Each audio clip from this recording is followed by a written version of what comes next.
হরি ওম জয়গুরু।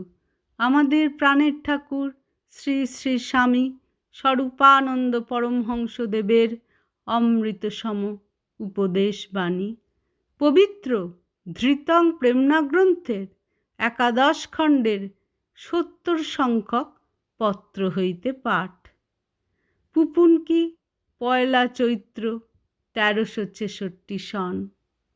তোমরা অনেকে জানো না যে নিতান্ত কচি শিশুটিরও কানে স্পষ্ট ভাষায় ক খ গ ঘ উচ্চারণ করিয়া শুনাইতে থাকিলে পরিণত কৈশোরে সে অতিশয় স্পষ্ট উচ্চারণকারী হইয়া থাকে। তাহার প্রত্যক্ষ প্রমাণ আশ্রমের মঙ্গলময়ী সংহিতা। তাহাকে আমি তরুণ বাল্যে ক খ গ ঘ স্পষ্টোচ্চারণে শুনাইতাম। ওঙ্কারের জয়যাত্রায় তাহার সুস্পষ্ট সংস্কৃত ভাষণ শুনিয়াছ।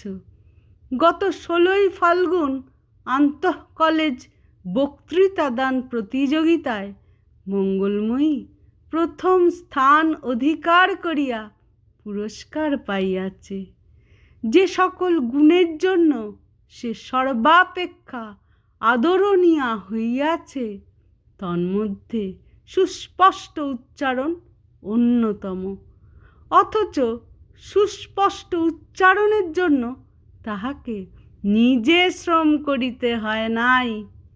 আমি যে শৈশবে তাহার দোলনা ধরিয়া সুস্পষ্ট কণ্ঠে ক খ গ ঘ বলিতাম, তাহারই ফলে সে বিনাশ্রমে সুস্পষ্ট উচ্চারণের যোগ্যতা অর্জন করিয়াছে। শ্রী শ্রী বাবামণি। হরি ওম জয় গুরু।